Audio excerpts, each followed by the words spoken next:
The Z9 Neo by Zalman brings all the right features on a budget, with a large windowed side panel, 5 included fans, and an excellent interior layout with super simple cable management. Get it now, link in the description below. Hello everybody, I'm Aiden with HardwareCanucks, and today we're examining the DM1 Pro gaming mouse from Dream Machines. That name probably isn't familiar to you, as Dream Machines is fairly new to the gaming peripheral market. However, the DM1 Pro has been noticed by professionals and gamers alike, as it seems to be a very simple, yet very promising mouse, and it's available for just $50. For those acquainted with the extremely popular SteelSeries Sensei, you'll probably notice the similarity, especially in shape. However, where the Sensei fell short in the sensor, the DM1 picks up with a high-end Pixart PMW3310DH optical sensor. So, let's take a look at the 5 elements that build a great gaming mouse: shape, weight, buttons, features, and the sensor. We'll look at the shape first. As I mentioned, this shape is based on the design of mice like the SteelSeries Sensei, with a rounded and very classic design. The buttons slope downwards, there are no grooves for support, and the edges slant inwards, creating a small ledge that helps with lifting the mouse. This is a very safe shape, as it's going to be suitable for many grip styles, but palm or claw grippers are the most likely to find the DM1 Pro suitable for their needs. For reference, my hand is about 20cm from base to tip and 10cm wide, and I use a 3-fingered hybrid grip, so my impressions will be based on that. As with all peripherals, comfort and usability are both very subjective, so as usual I recommend, if you can, to try one of these before you buy it.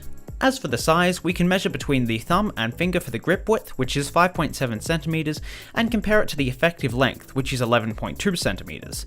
From this we get a ratio, which is about 1.97. Typically, a grip ratio of 2 is the aim, so this will be suitable for many people. Like most mice, the DM1 flares out at the bottom, measuring in at 6.5cm, which allows for plenty of palm support, and 5.5cm at the fingertips, making for a medium-sized mouse. Overall, this is a pretty great shape, and the curves fit naturally to the hand, and there aren't any sharp edges or crazy shapes. It might not be the perfect fit for you, but it will be very close for a wide range of people. The Dream Machines DM1 Pro weighs in at 89 grams, making it quite a light mouse. If you're someone who likes a heavier mouse, you might want to look elsewhere since there's no weight customization, but for a first-person shooter and competition-focused mouse, this is a great weight. For many gaming scenarios, a lighter mouse is generally superior, and while you usually aim for around 100 grams, anything lighter is a bonus. Now usually, when you lower the weight you start to compromise on build quality, but the DM1 hasn't done that in most respects. While it won't stack up against heavy-duty mice like the M65 Pro, the materials here feel sturdy and premium, even considering how light they are. The soft touch finish is comfortable, although some fingerprints will show. Dream Machines have made a nice compromise between build quality and weight, and I think they nailed it here. So, what about the buttons?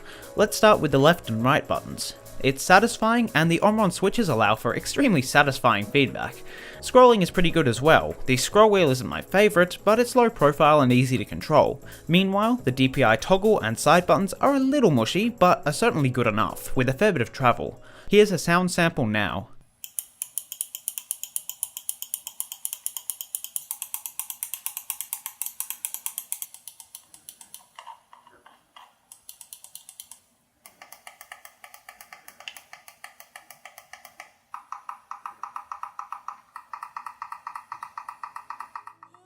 Before we get into the all-important sensor, let's take a look at the features.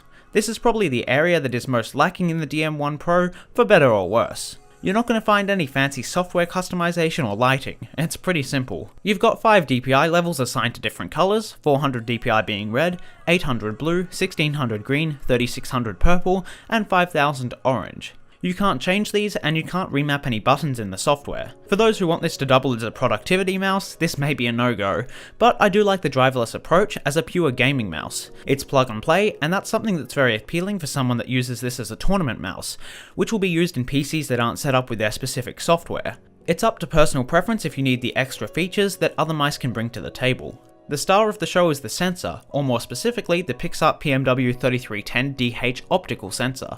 As I mentioned in the beginning, similarly designed mice like the SteelSeries Sensei have used laser sensors which haven't quite delivered on performance expectations, but that's not the case here. The 3310DH is a very capable sensor, and it's pretty hard to beat. So let's put it through its paces and launch up CSGO. The first test will be trying to get the mouse to spin out at high speeds. As expected, with the advertised 4 meters a second max tracking speed, I couldn't get it to spin out.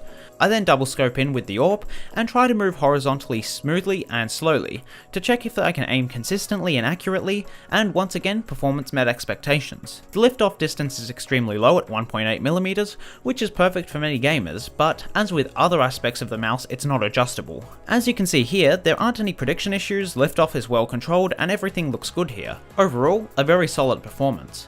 And now, to the more subjective part of the review. Can I aim and play with this mouse? Certainly.